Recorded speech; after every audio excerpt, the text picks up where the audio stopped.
नहीं, बजट बाकायदा finance ministry को वक्त से पहले भेजा गया, वहाँ से एक्नॉलेजमेंट भी आया, लेकिन मुलाकात का तो जाहिर है कोई मौका भी नहीं था और इतनी आसान भी नहीं है मुलाकातें। लेकिन हमने अपनी बात फाइनेंस मिनिस्ट्री को तहरीरी तौर पर बजट से काफ़ी पहले भेजी। जॉइंट पार्लियामेंट्री कमेटी ने पास किए हैं मेजॉरिटी के साथ, अपोजिशन के बहुत सख्त विरोध के बावजूद उनको लेकर वो पेश कर दी गई है। अब वो किसी वक्त पार्लियामेंट में पेश होना है, तो हम जमात इस्लामी हिंद ही नहीं बल्कि मुसलमानों की बेशतर जमातें और आम मुसलमान इन अमेंडमेंट्स के बारे में अपनी राय दे चुका है और पूरे मुल्क में तकरीबन सारे मुसलमान तंजीमों की, ऑर्गेनाइजेशंस की और मुस्लिम आवाम की ये राय सामने आ चुकी है हुकूमत के सामने कि ये जो बिल है वक्फ़ के स्ट्रक्चर को कमज़ोर करने, वक्फ़ में हुकूमत की बेजा इंटरफेरेंस को बढ़ाने और वक्फ़ की जायदादों की हिफाजत और सुरक्षा की जो व्यवस्था मौजूद है उस व्यवस्था को कमज़ोर करने और पूरे वक्फ़ के जो कॉन्सेप्ट है वक्फ़ का, उस कॉन्सेप्ट को कमज़ोर करने वाला ये बिल है। अगर ये बिल इस मौजूदा सूरत में पास हो गया तो ये हम समझते हैं कि संविधान की जो स्पिरिट है कि हर मजहबी अक़लियत को अपने मजहबी मामलात खुद से उसका इंतज़ाम करने की जो आज़ादी है वो आज़ादी इससे पूरी तरह मुतासिर होगी। तो ये एक बड़ा संवैधानिक इशू भी है कि संविधान ने जो आज़ादी दी है मजहबी गिरोहों को अपनी मजहबी मामलात को मैनेज करने की, उसमें ये बेजा मुदाखलत है और इससे बहुत सारे डिस्प्यूट्स पैदा होंगे, बहुत सारे इश्यूज़ पैदा होंगे। जिन जायदादों पर लोग पहले से काबिज़ हैं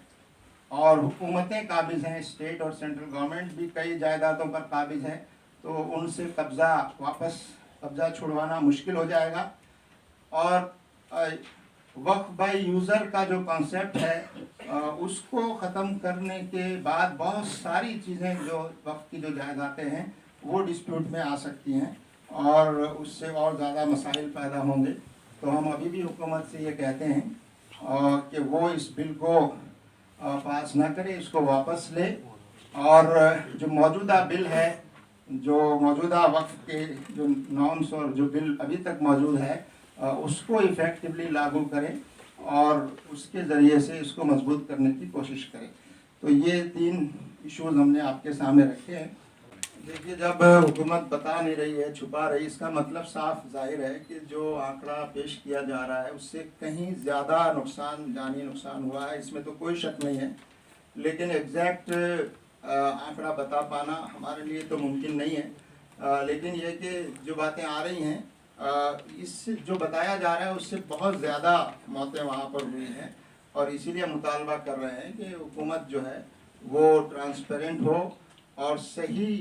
सूरत हाल लोगों के सामने वो पेश करे। इस मौके पर आपने ये भी महसूस किया होगा कि ये जो मेला शुरू होने से पहले कुछ शरारती लोगों ने और गिरोहों ने इस मेले के ज़रिए भी मुसलमानों के ख़िलाफ़ एक माहौल और नफ़रत का माहौल पैदा करने की कोशिश की, जो बहुत अफसोसनाक था।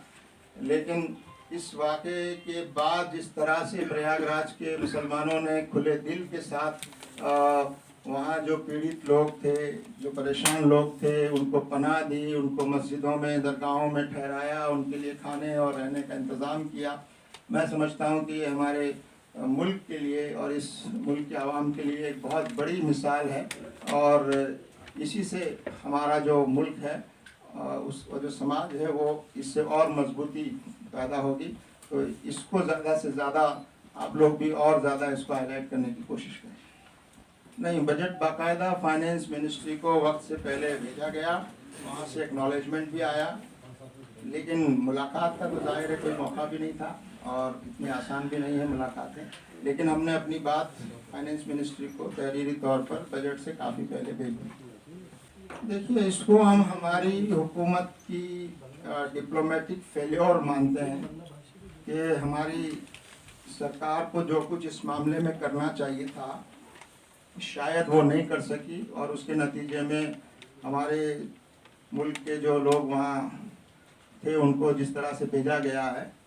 तो वो बहुत अफसोसनाक है और इस पर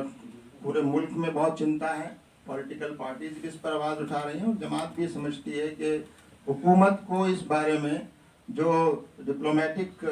कोशिशें करनी चाहिए थी वो कोशिशें शायद नाकाम रही हैं और इसके लिए हुकूमत एक हद तक जिम्मेदार है। हम तो अभी भी ये समझते हैं कि हुकूमत समझदारी से काम लेगी और जो गलती उसने किसानों के बारे में की थी, किसानों के लिए उसने बिल पास किए थे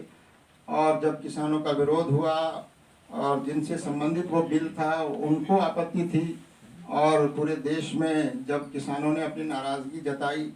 तो हुकूमत को वो बिल वापस लेना पड़ा, क्योंकि जिनके लिए बिल बनाया जा रहा है उनको अगर आप साथ नहीं लेंगे तो ये मुल्क के लिए बहुत नुकसानदेह और ख़तरनाक है। उसी तर्ज पर हम कहना चाहते हैं कि ये वक्फ का मामला भी उसी जैसा बल्कि उससे भी ज़्यादा सीरियस है, क्योंकि इसमें रिलीजियस आस्पेक्ट भी मौजूद है और पूरे तौर पर पूरे मुल्क का मुसलमान इन तरमीमात को समझता है कि ये वक्फ को कमज़ोर करने या ख़त्म करने जैसी हैं ये, लिहाजा इसको वापस लिया जाना चाहिए और मुसलमानों को एतमाद में लिए बगैर आप कोई तरमीम लाते हैं तो वो तरमीम दस्तूर के भी खिलाफ होगी और इस मुल्क के लिए भी मुनासिब नहीं होगी। जो ट्राइब्यूनल का जो पावर्स थे वो ट्राइब्यूनल के पावर को एक तरह से डिस्ट्रिक्ट कलेक्टर और डिस्ट्रिक्ट अथॉरिटीज़ को एक तरह से ट्रांसफ़र किया गया है कि डिस्ट्रिक्ट कलेक्टर तय करेगा कि ये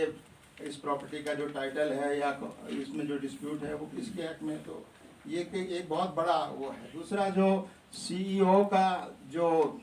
कमिश्नर का जो अपॉइंटमेंट है उसमें थोड़ी तरमीम लाई गई है, लेकिन वो तरमीम ये लाई गई है कि उसका अपॉइंटमेंट जो है लोकल अथॉरिटीज़ करेंगी। ये तो और भी ज़्यादा कमज़ोर बात हो गई कि लोकल अथॉरिटीज़ अगर किसी सर्वे कमिश्नर का अपॉइंटमेंट करती है जो स्टेट लेवल का सर्वे कमिश्नर होता है, तो उससे तो और ज़्यादा